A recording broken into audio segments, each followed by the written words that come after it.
Well, it's really a treat to have you. I'm delighted that David Joy, who was coming in March and had to go home for one reason or another, was able to reschedule and come back and see us. Thank you. Are you on? I'm sure you are.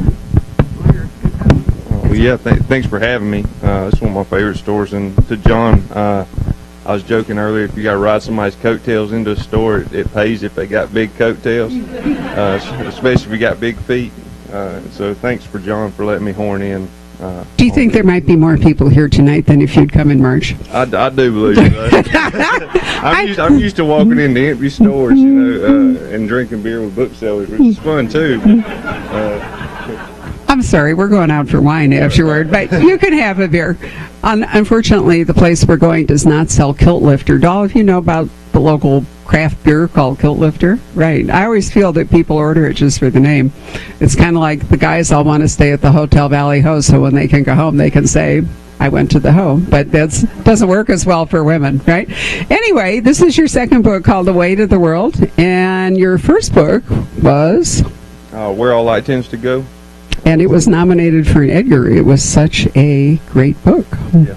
And it was one of our first Mystery Club picks. Really loved it. So, David, we can probably tell where you're from when you talk, but where's your book set?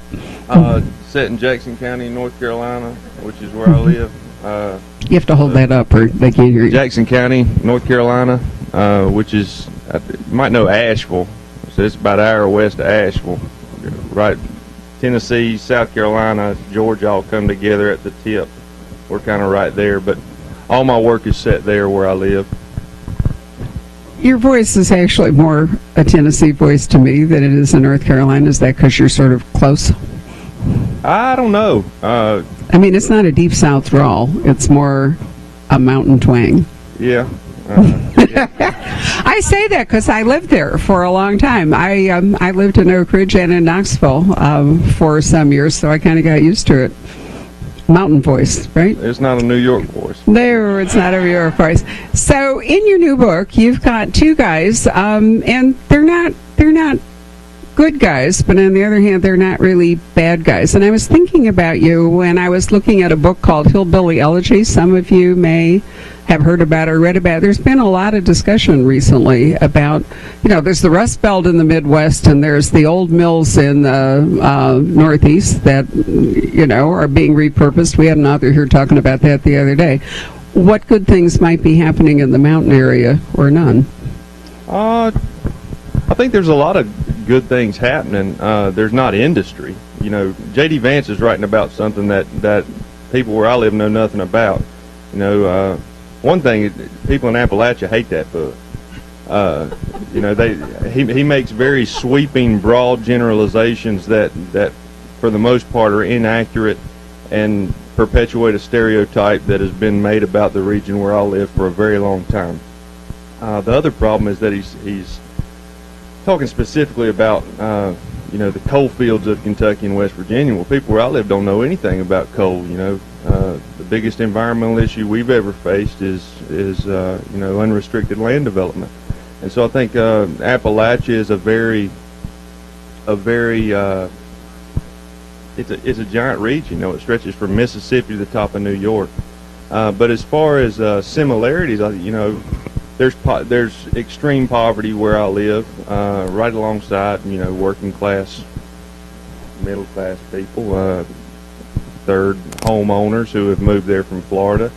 You kind of have a huge spectrum of people there. But yeah, I think there's definitely hard scrabble lives there, and there's been hard scrabble lives there since the beginning. It's hard to eke out a living in a place like that.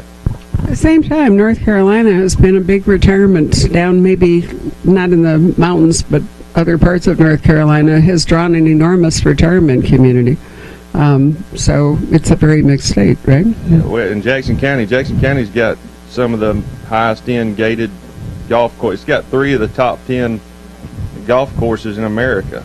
Tom Fazio designed golf courses, and so there are people there with stupid money. And then there's people like me,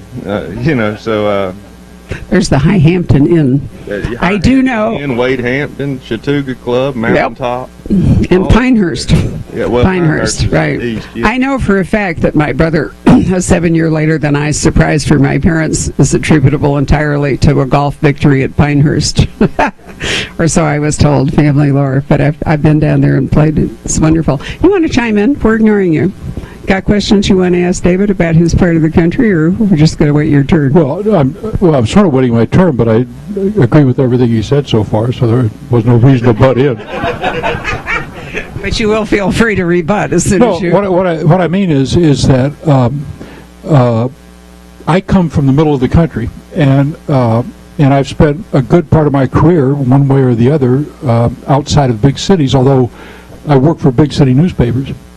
And one of the reasons that Mrs. Clinton lost the election, by the way, at the end of this book, Davenport goes slinking out of a victory party for the woman who's running for president because there was no victory. That actually happened to me. I went to a Hillary Clinton victory party, and didn't work out the way we thought.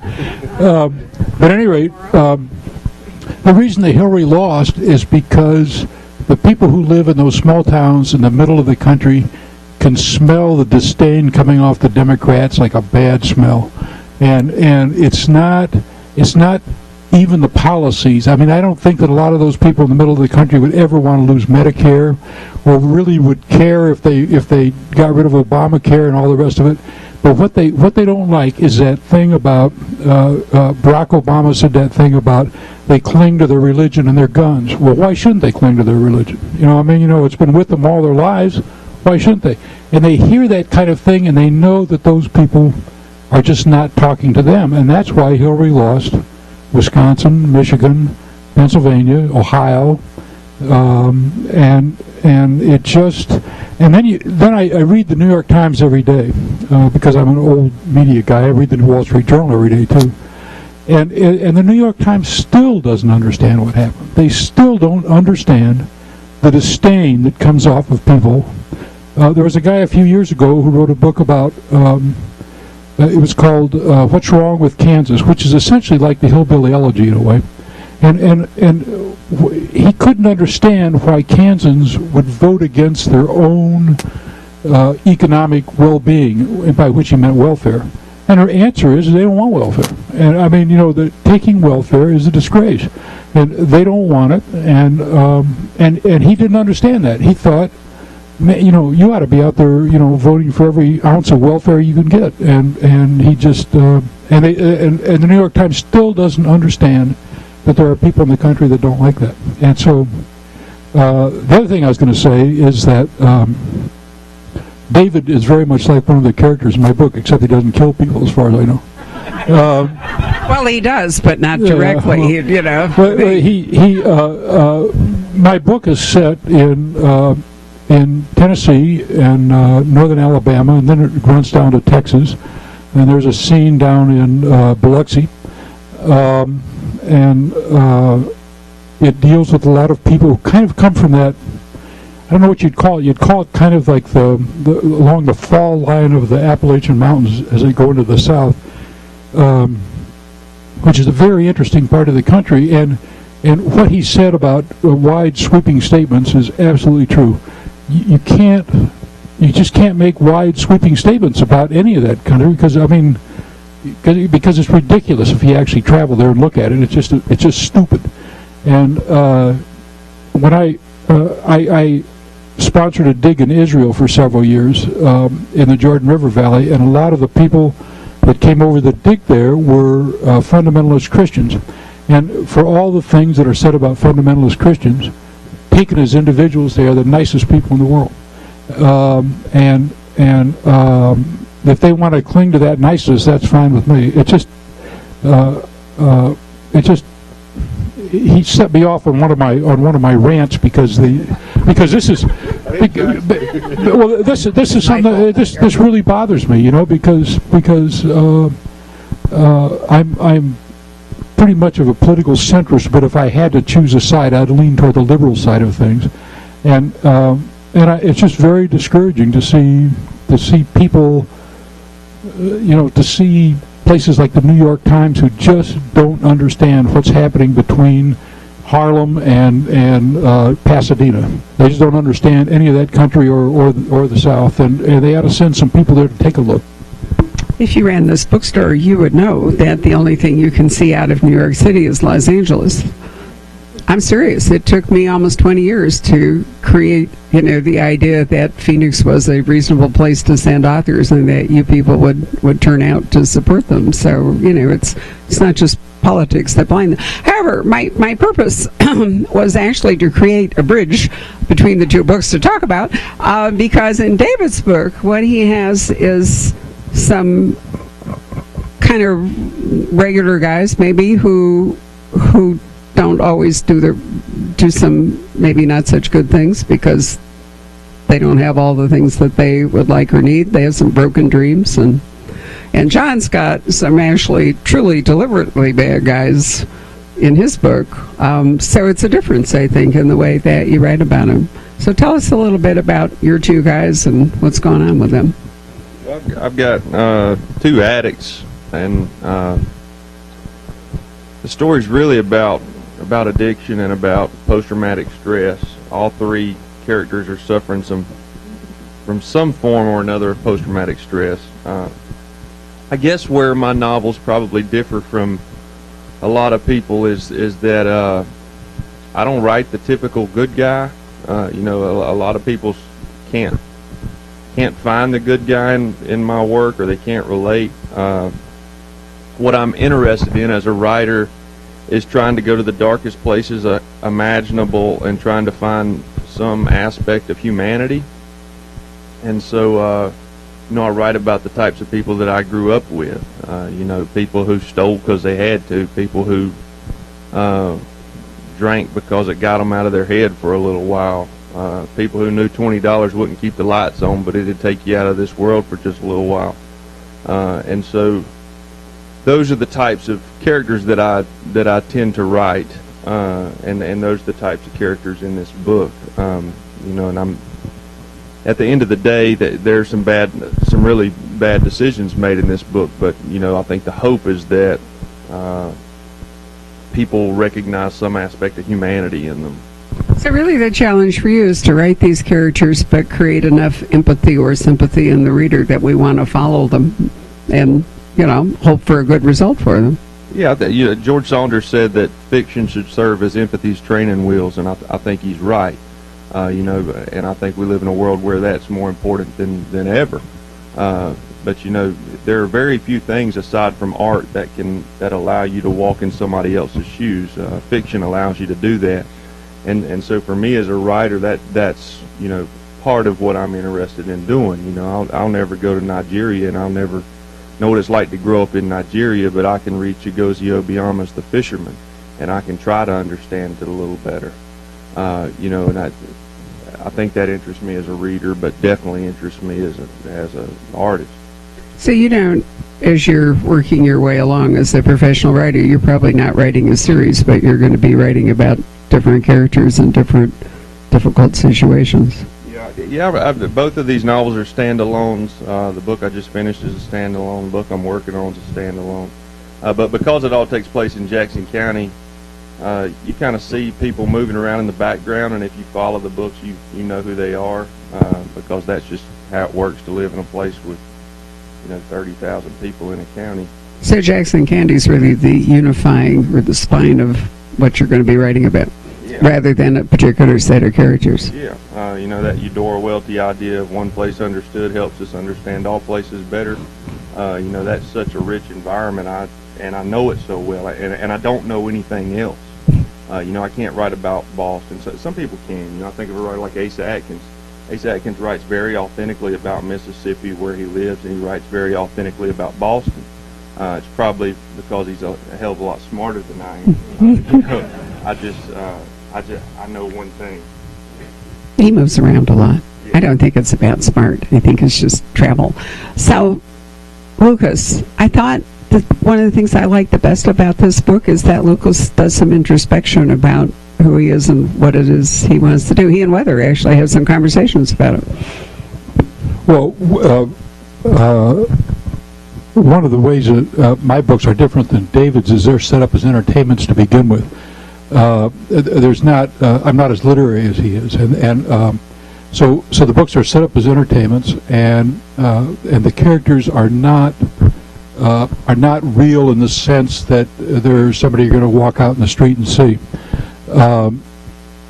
But I enjoy picking up the kinds of characters that I've met out in the countryside and as a newspaper reporter, and I've met a lot of different kinds of them.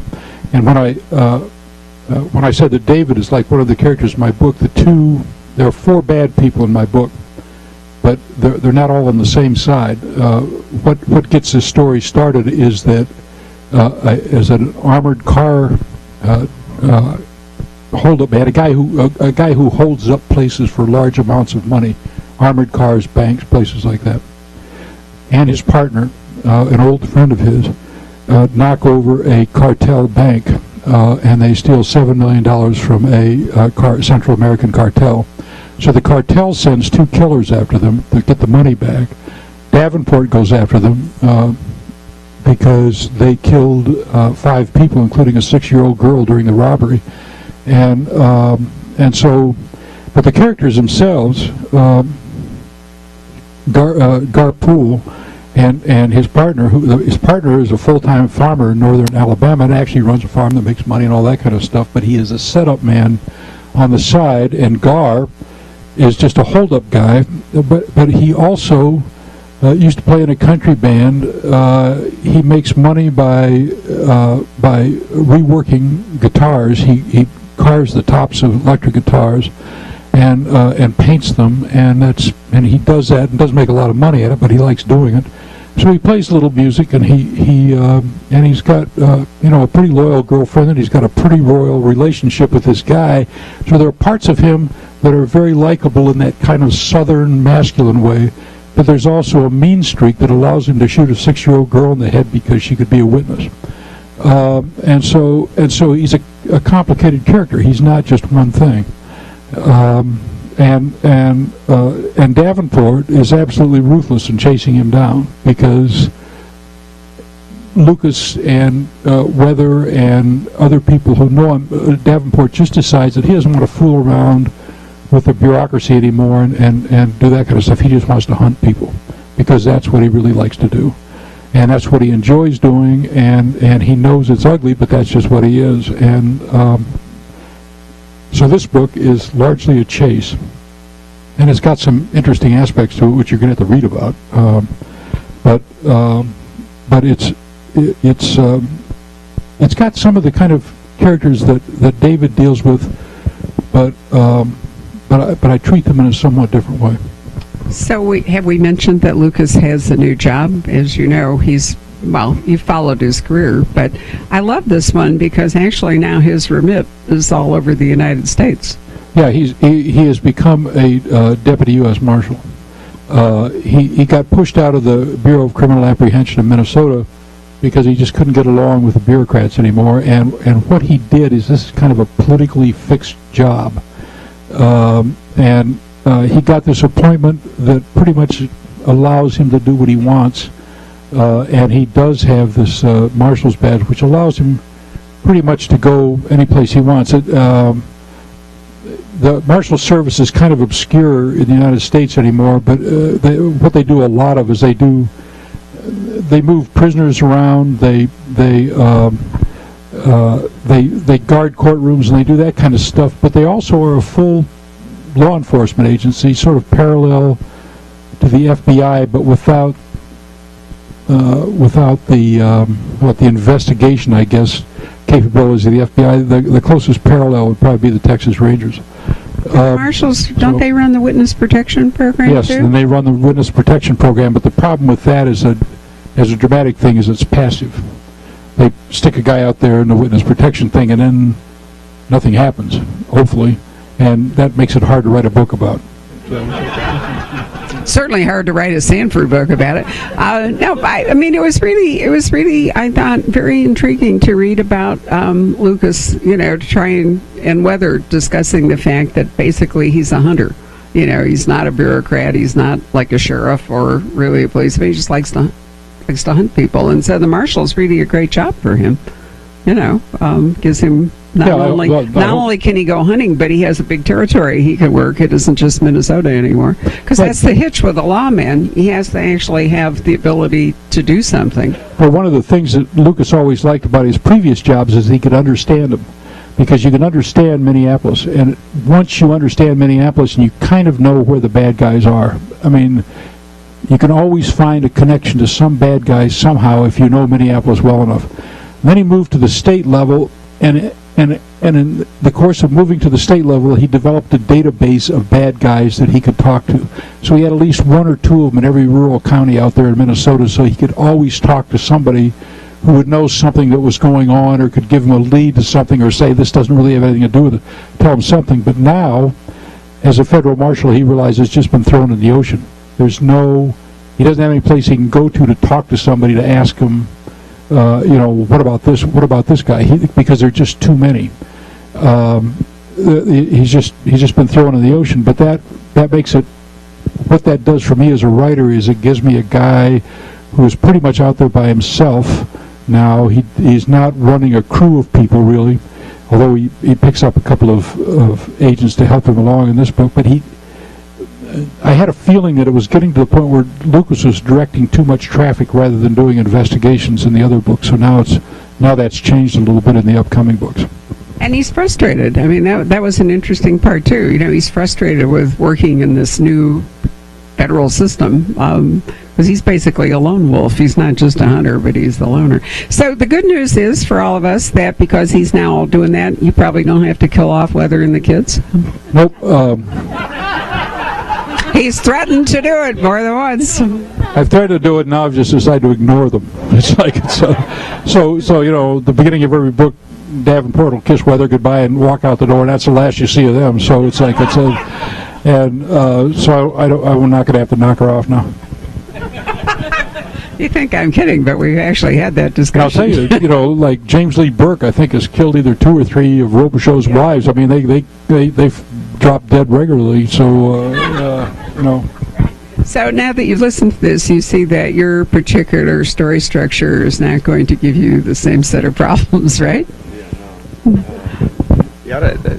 I think it's two entirely different crafts between me and what John do. And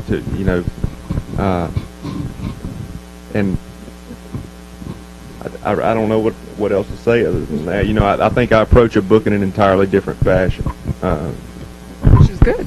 Yeah. Anything else you want to say about Golden Parade? By the way, does everybody that bought the book have the Marshal's badge in it? We created a facsimile, and the reason it's on paper, by the way, is that they won't allow us to make a metal one, as you might imagine. Yes.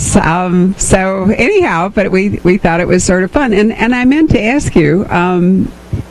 Do Marshall's badges have numbers or names or anything, or are they just generic like that one? Don't know. Well, we should ask J. Todd Scott back here, Uh-huh. writer. He'll be able to tell us what. All right, Mr. Scott. I wanted to introduce you anyway. Stand up for a second. Come on up here for a minute, because J. Todd Scott is the author of The Far Empty, and we'll have a new book in March, and he is the same publisher as John and David. But I didn't know he was going to be here tonight. He's the inside man, though. So, he can give once again, we have a chance to sell books, and I blew it because I didn't know he'd be here. Sorry. So tell us about the badge. My real job is I'm actually a federal agent, and I'm actually a DEA agent, and that's what I do all day. That's what I did today before coming in here. I'm the Assistant Special Agent in charge for DEA here in Phoenix.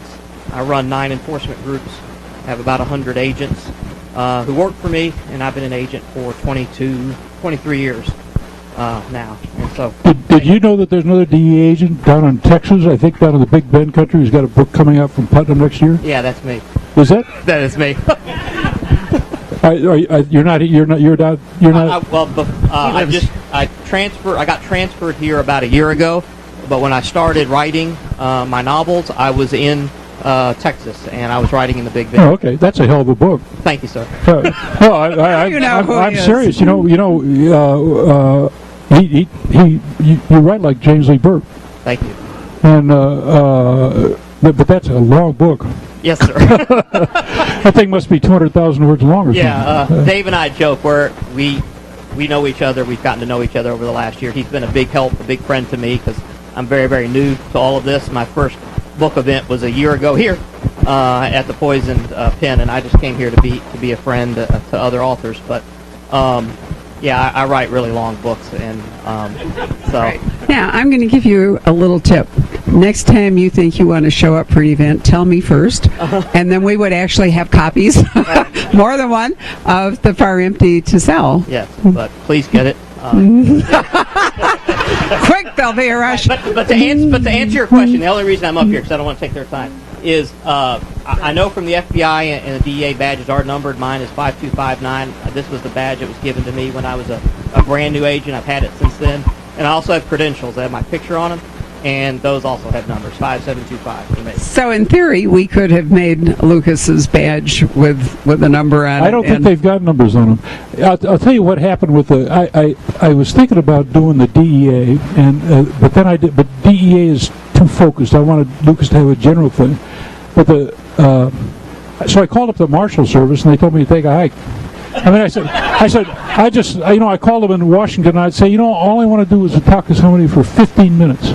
That's all I need is 15 minutes. And they said, yeah, just make it up, like they said, that's what everybody else does. We don't really have time for this. And that was their public information service, which I thought was kind of strange. It was like, Well, if you ever want DA information, I'm happy to help you with that. Okay. Well, thank you so much. Well, there you are, a bonus when you come. I wanted you two to meet anyway, so we might as well. Well, I'm in the process of reading his book. I'm about halfway through it, and I would recommend it to anybody. This is the one that's coming out next year. I think it's coming out in March. Next March. Yeah. It's called what? High White Sun. Wonderful. There's some strange noise going. I'm really at this point in the book, I'm really worried about America. No, I'm really worried. Is something bad going to happen to her?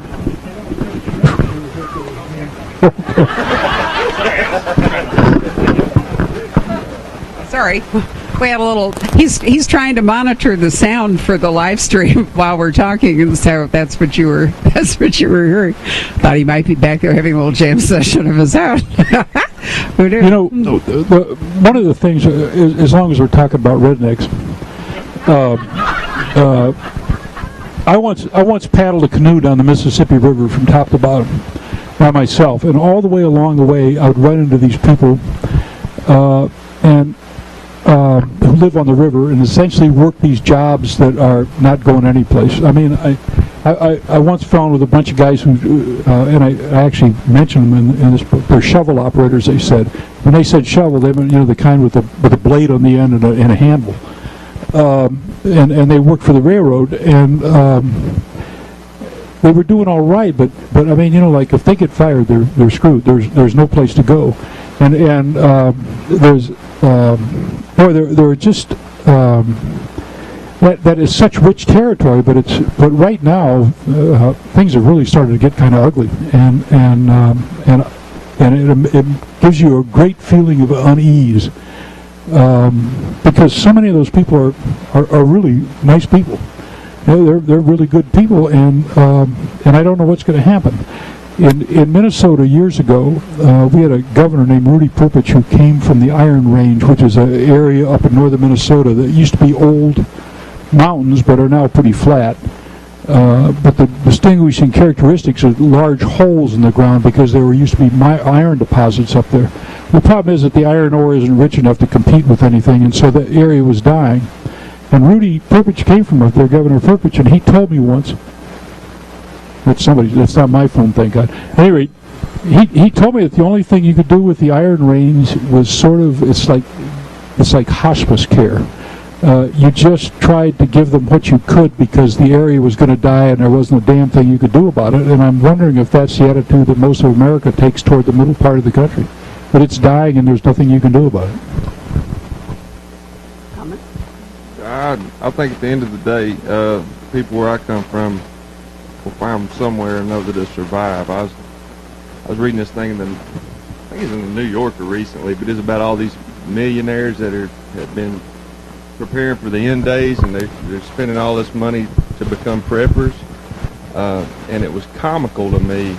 And what was comical to me was that they thought they'd be the ones to survive, because the people that where I come from have been surviving since the beginning. And so even when there's nothing left, you make something work. And so, I like the idea of having characters who are backed against the wall.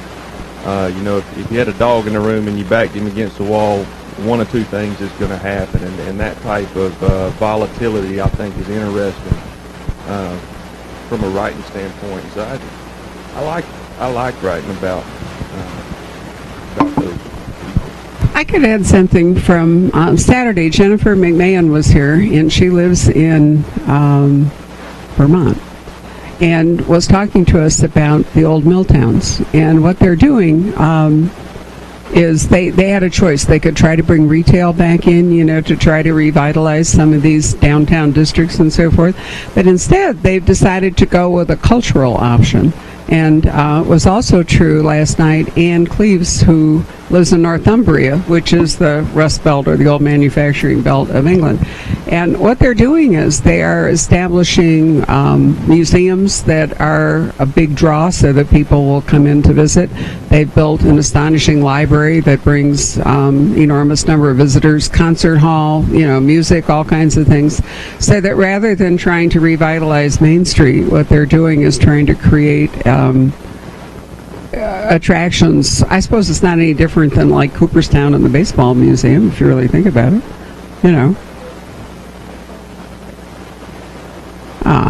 Well, that comment was that these things are being funded by the NEA, which may be going away. But nevertheless, there are different strategies for different parts of the country to try to figure out. But a lot of it, I belong to the National Trust for Historic Preservation for like 50 years or something, and they're always working on ways. The Orpheum Theater downtown, for example, we don't have that many old buildings here, but that was a wonderful repurposing of that building, again, to be a functioning theater. It's too bad that Scottsdale doesn't have one. I mean, we don't really have anything here like the Orpheum, so maybe there are possibilities. Main Street. Yeah. But maybe there are possibilities. I just got a text message that said that the U.S. Marshal Service has had numbered badges since 1941. So at least one person is watching this this streaming. Excellent. That's the reason we like to involve a larger audience. So maybe next year we'll create another badge for Lucas that will have an authentic number and see where we are. Well, I was having a drink with Diana Gabaldon last night, and we were talking about the filming of Outlander, which they're actually doing a lot of it in Glasgow. And I said to her, well, when they come to North Carolina, because they do come over in the early after Culloden, so maybe 1760, something like that.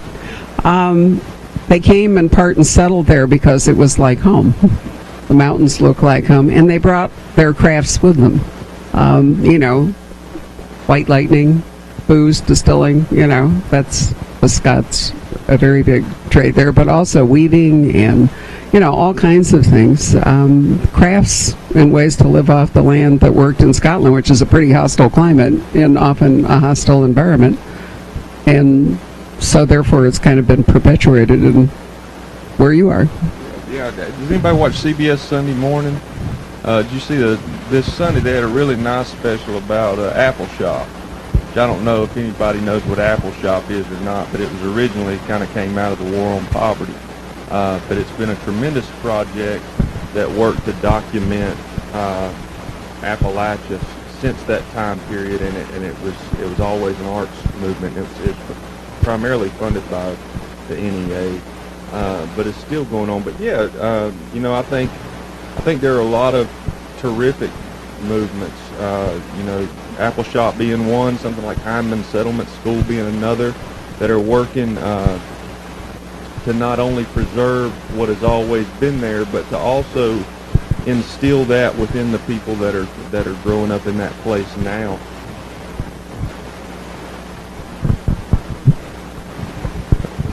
Okay, this close? Yeah. It's on my but yeah, I think there are a lot of places that are working really hard to hold on to those crafts and to instill it in the next generation of people, because one of the biggest threats, especially in North Carolina where I live, where it's not a matter of coal mining, where it's unrestricted land development, is gentrification. It's big money coming in there and pushing out what's always been there. It's people bringing big city ideas to the holler, saying, "I'm going to fix you people." The realities, we've been fine for all our lives, and so it was really nice to see that on CBS Sunday morning this past Sunday, because it was such a different perspective about our region, and it was so nice to see. I mean, think about that. People in this room who had probably never heard of Apple Shop, who suddenly recognized that type of work that was going on in the region.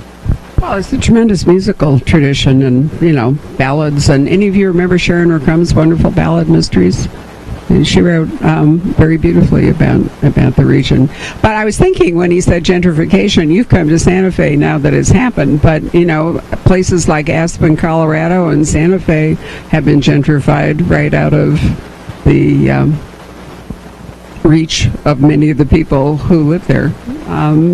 Been pushed to the edges of town or outside. Yeah, one of the comments about Santa Fe is you're going to move there, bring your own money, because you can't really get a job and work there very easily and actually live there. One of the differences between the part of the country that I come from and the part that David comes from is that North Carolina, compared to our country, is relatively rich. Because rich people do go there, and they do buy property, and they do build stuff. If you go up to northern Michigan, up on the Upper Peninsula, the place is emptying out. I mean, there's nothing there.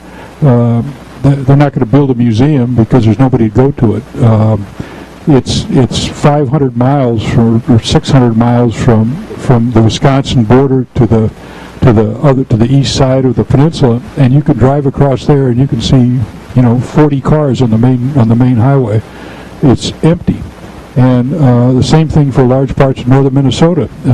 They're empty, and you go up to North Dakota and South Dakota, other than the oil fields, and they're empty. And they're just emptying out. The Twin Cities has grown from around, when I first got there 30 years ago, they were around 2.5 to 2.7 million, and now they're around 3.3, I think.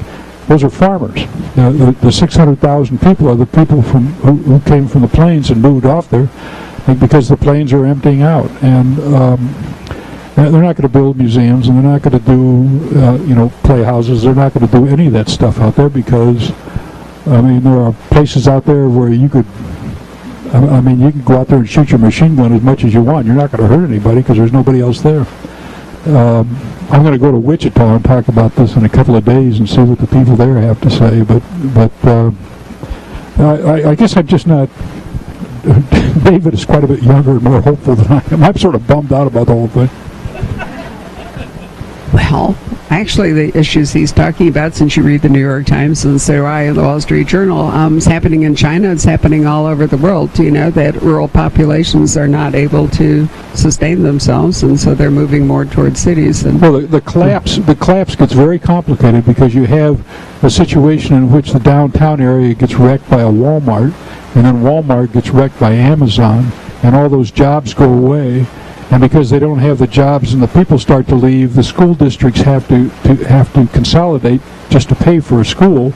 But then the problem is you've got kids who are riding 40 miles one way to get to school every morning, and so they're spending an hour or more on the school buses, just coming and going, and so that's unsustainable. So then they leave, and then the parents leave, and pretty soon, the whole culture starts to come apart. And that's just nasty. maybe this would be a good time to ask for questions from the audience. What do you think? Any of you have questions you'd like to ask about books?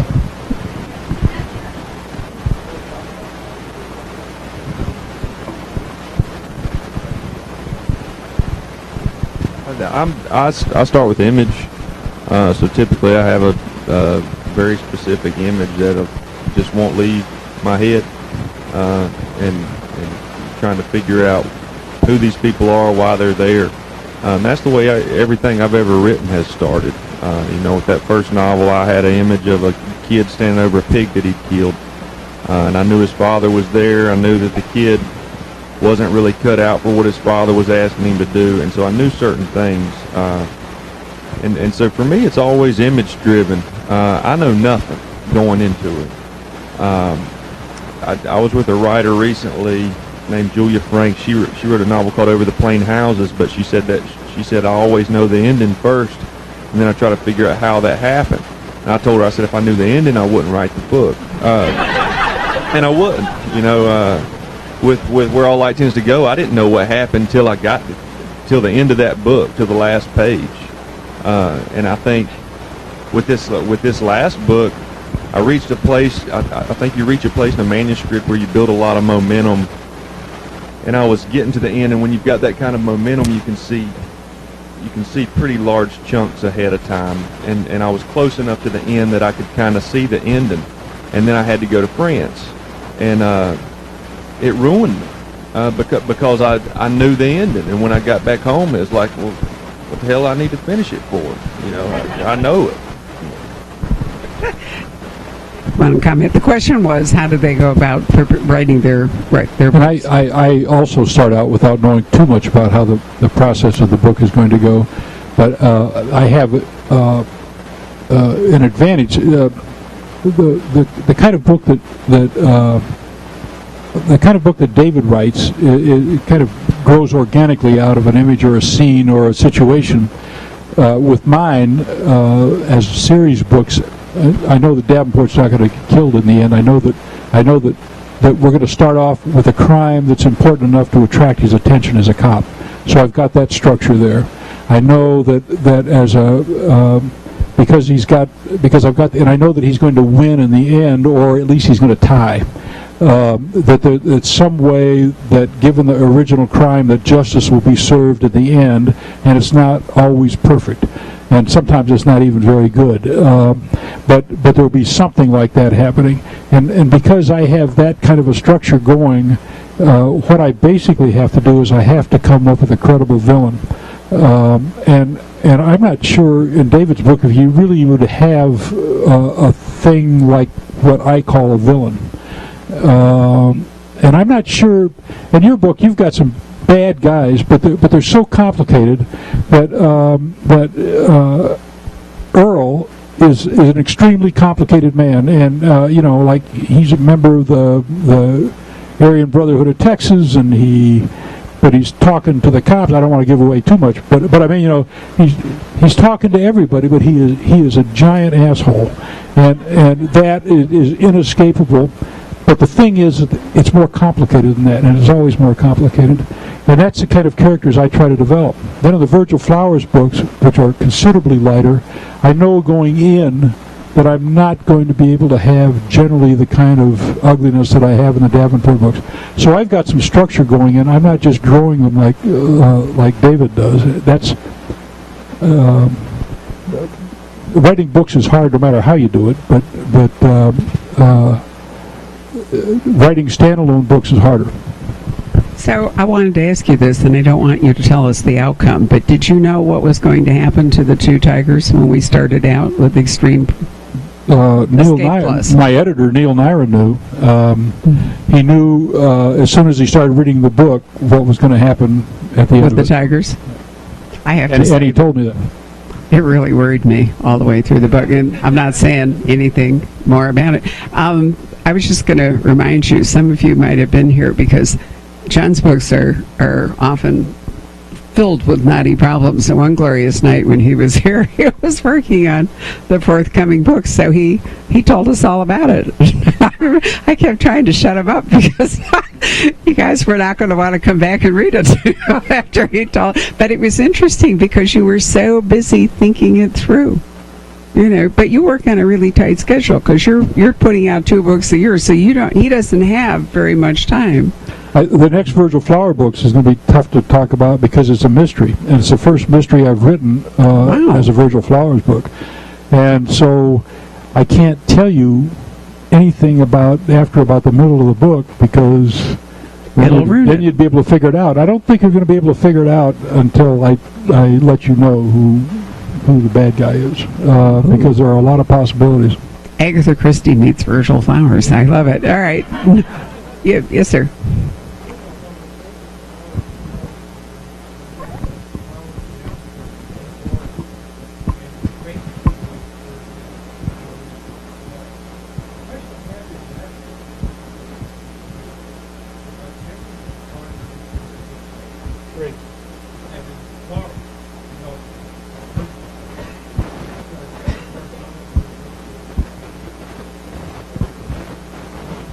Yes. Wait, we need to translate the question for the microphone. So. Oh, okay. The question is, are Jenkins and Shrake from the Davenport books going to be showing up in the Virgil Flowers books much?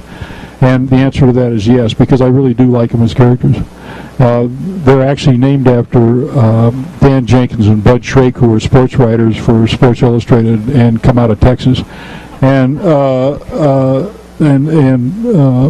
Bud, unfortunately, is no longer with us. He was the Texas governor, Ann Richards. He was her boyfriend for like 20 years, and they died fairly close together.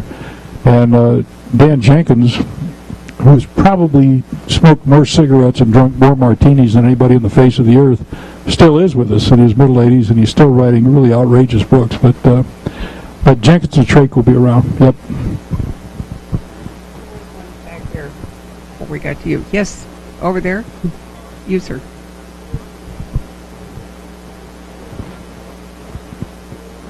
Saturn Run won't have a follow-up, I don't believe. I love Saturn Run. I wish it would. Well, Saturn Run sold about 7 copies. I mean, it's like a... You always reduce it to the commercial. Come I know. on, where's the art here? I can't help myself. But I'm now getting to the age where I'm thinking about cutting back on the book writing quite a bit. And I think that when I get sort of in a certain place in a couple of years, I might start writing only standalone books and maybe letting the Prey books and the Virgil books kind of go. I'm not sure about this, but I'm not sure about it. And my wife was suggesting that I could do like one every other year or something. But I'm 73, and 2 books a year is tough. Yes, sir. No, Kid is gone. The thing is the Kid shows up every once in a while in some of the books, and he may show up, but again,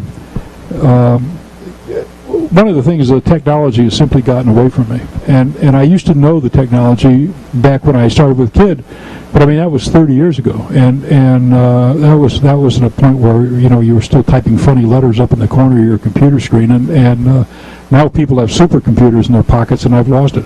At the end of this book, which is not giving away very much, Davenport gives Virgil Flowers a little lecture about the fact that we're carrying supercomputers in our pockets that can tell the cops where you are, when you were there, what you were doing, what credit cards you have, what friends you might have been talking to, who your contacts are, and we do this voluntarily. We give up all this kind of information about ourselves for the privilege of using telephones. And Davenport made the point that sooner or later the prosecutor will convict somebody of a crime because he didn't have a telephone in his pocket. Because you can't say, I didn't rob the bank, because I accidentally left my telephone at home, and they'll say nobody leaves their telephone at home. You can't, that's no longer a valid alibi. So, at any rate, yeah.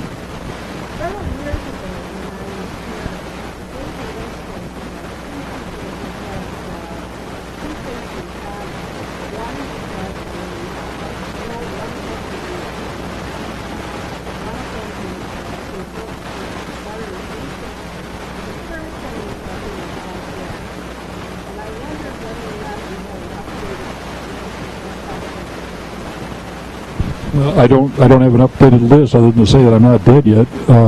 It's like it's a question about well, that's all I can say about that, really.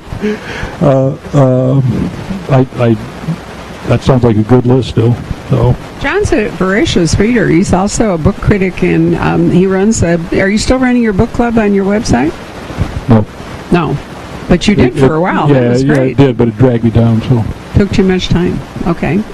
Yes, ma'am.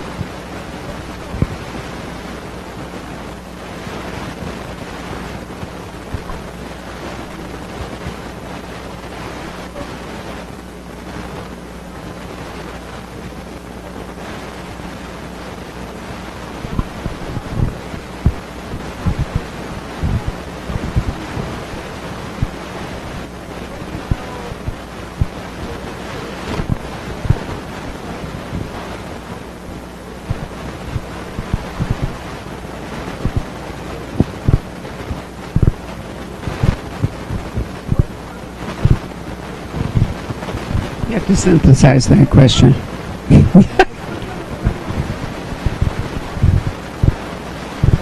So the question is what motivates me, and then who I like to read, or how I find what I like to read. I think Southerners are lucky in the sense that that we come out of a very, very rich storytelling tradition. We're kind of ingrained with it. I grew up in a house where you were expected to be present but not talk. And nowadays people would say, well, that's a horrible way to raise children. But the reality was that it was a wonderful way to teach someone how to listen. And so first and foremost, I'm a listener. I'm always trying to hear a story. And I'm interested in just in the idea of story. The other thing that I really love as a writer is sound. I'm really driven by sound. I'm driven by the way words sit together on a page. And so, when I read somebody like McCarthy, it's kind of cliche to say, McCarthy, but when I read, like the opening line of Suttree, he can create a music and he can create a meter with nothing else. He can force a reader to sing, and that's interesting to me as a writer. And so when I'm most excited, I'm excited about language. As far as who I like to read, kind of the usual suspects for somebody like me in Larry Brown, William Gay, Daniel Woodrell, Ron Rash, Harry Crews, but then writers like Tim McLaurin. I think Tim McLaurin was one of the most underrated writers to ever come out of North Carolina. The other thing is I open a lot of books. You get to a point, especially when you're publishing, where they ask you to read a lot of books. It's like I get that a lot. I can't imagine John. He probably gets a damn 1,000 books a week asking him for blurbs or something. And so often I open them and I get about a page in and I know I'm not going to like it. And I've never been somebody who finishes a book because I have to. I think life's too short to read shitty books. And so Thank you for saying that. I definitely agree. And so, like, if the language doesn't get me immediately, I put it down. And so what winds up happening is that I reread a lot. And so, Donald Ray Pollock. I think Donald Ray Pollock's one of the best writers at work in America. I think the same thing about Daniel Woodrell. When I first discovered Daniel Woodrell, I read Tomato Red over and over for close to a year because I was trying to figure out how the hell he did what he did. And so, oftentimes I find that I'm rereading. Would it be fair to say that if you don't hear your own prose in your head, do you say it aloud when you're writing? I record it. Do you? I hit record and I read it aloud to hear the way that it sounds. I'm obsessed with poets. I read more poetry than I read fiction. I read, writers like Rebecca Gill Howe, writers like Wendell Berry, writers like Maurice Manning, and it has to do with that sound and the meter.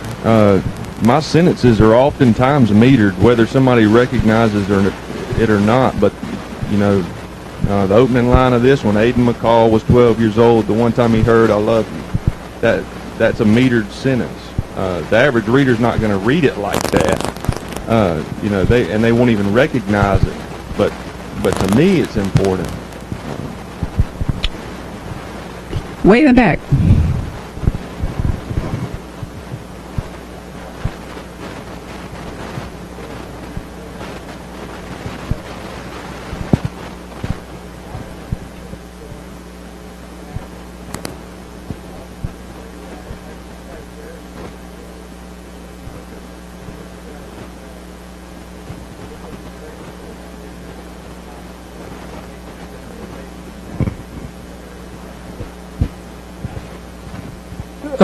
The question is, how do I really know about the places that Davenport's going to go in the future that I'm not from? I've always usually been to those places that he's going, and then I go back to them and take a look. So the end of this book is set in Marfa, Texas, for example, and he shoots up the Donald Judd Museum down there, gets all shut up. The thing is that I spent quite a bit of time in Marfa talking to people. Marfa is the only place I've ever run into that's actually got a toast restaurant, where you go in there and get a variety of different kinds of toast. So I go down there and I pick up enough of that stuff. I mean, there's enough commonality in the United States that as long as you kind of recognize the characters that you're dealing with. One of the interesting things that I find in a lot of books that are set way out there in the woods, that are really set around the edges of the country, like up in the northern Michigan, up in the Upper Peninsula, or out in southwest Texas, or out in west central New Mexico, or someplace like that, is that the law enforcement people are quite harsh, because they have to be, because they're the people who are making the decisions that are the only ones that are going to count. So you get a little bit different attitude than you get in cities, where things tend to be much more cooperative and much more bureaucratic. So when I'm dealing with, say, a Texas Ranger in Dallas who's living in a big city, in a huge metro complex, that's not too much different than dealing with them in Minneapolis. It's when we get out there in the sticks that things get harsh, and because those guys are kind of out there on their own. I was really interested, in what David just said about the way he writes, because that's not the way I write. But a lot of people write like that, and there's not one way to write. But his attitude is the attitude I think that I had toward journalism. And when I was I didn't get out of journalism until I was 45, and I really loved it. I was just made to be a journalist. And I think that the breaking point came for me is after I had been to too many of those journalistic type of things. That I was always a reporter. I was only an editor for a year. The breaking point came for me, and sort of set my feet in a particular path, is that when I got my Pulitzer in 1986, that I got a $50 a week raise, and I couldn't afford to send my kids to college. And at that point, I decided that if I was going to write, I was going to write for money. And that's like a completely different attitude than somebody who is going to write either because he's compelled to, or because he is driven to communicate, or because he is caught up with the beauty of the language. All of those things I feel when I read those books. But my books come out of a fundamentally different place. I want to make money from them. And it's not... that doesn't mean that I'm going to write bad. It just means that it comes from kind of a fundamentally different impulse. I covered civil rights stuff, and the last thing I did as a reporter really was that I went to Iraq, and I flew with the 147th Air Assault Battalion, and also went on some medevacs with the medevac group, helicopter medevac group, and I really love that kind of stuff, but that's not where the books come from. And I just tell you that outright. My books are meant to entertain, and that's kind of a fundamentally different thing in a lot of ways. I often wonder if writers actually know what impact they have on readers. You know, you all read a book differently, right? Each one of you is going to experience John's book or David's book in your own way, and occasionally it's really interesting, you know, to get that feedback because it can be surprising. One last question. I've been a law enforcement professional for 21 years, and your books are unique Lucas and unique verbal people. And that's the one thing that's great to colleagues because they're awesome cops and they're awesome people. That's something that I've always loved because I didn't know it was portrayed like a cop. But how many cops have you known who were tall, good-looking, rich, were clothes horses who really liked to go to New York to buy boutique men's clothes, and it's All those things. Like, I'm a Minnesota girl, and I'm in Mexico State Tucson. Wow, he British. Now that you're in Mexico, you can first to Mexico now. well, he went there once to fish for muskies, as a matter of fact. You're bridging his whole life, aren't you? It's always really soft like that. I love it. Well, I've done this before, but I would like to thank John. I'm coming up on my 20th anniversary as an editor, and almost everything I know about it, John taught me. He's just a really, for all his talk about he writes for the money and all. Don't buy that. He's really a wonderful writer and understands how things work. It's just you want to make money too, but that's not the whole Well, deal. the two things aren't mutually exclusive. No. It's just that the beginning impulse is somewhat different. I mean, I went to the Idaho Writers Workshop for a variety of years when I was trying to get through college, and I had some really kind of high-end literary authors working with me, and I find their work fascinating. And you know, so I had Nelson Algren for a teacher, and he's probably not well known now, but he was very well known then, and he's very literary, and he had a long affair with Simone de Beauvoir and all that, and I really like those books. I like Cormac McCarthy, but like I said, I mean, I really feel that there's a difference in the impulse. And on that note, why don't we thank both our authors for coming to see us. Now, it is our custom to give away a book for those of you who have bought a book and therefore have a numbered ticket in your book to thank you.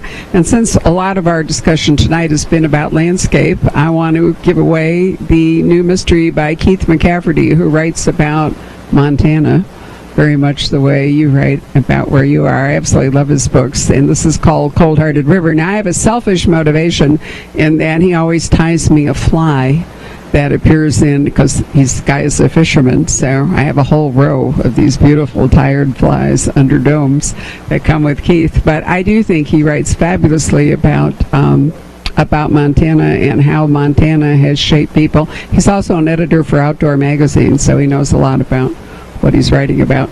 So, Patrick King? Okay.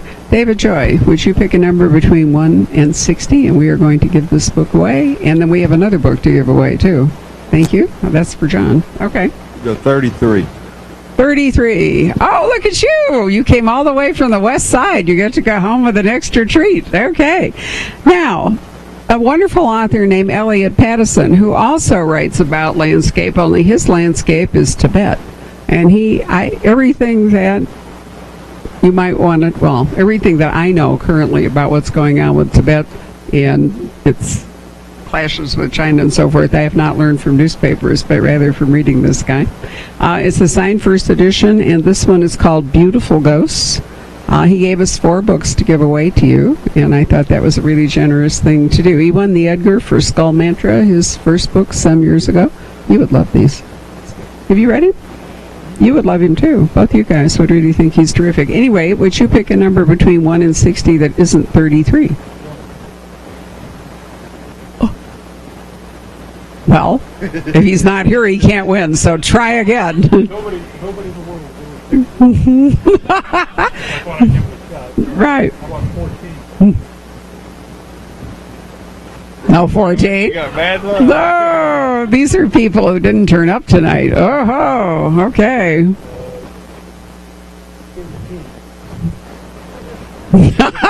A winner. We have a definite winner. Now, Jeffrey needs to take a photo of you because we're giving it back to Elliot's social media. So we will hand that over. Oh, yeah.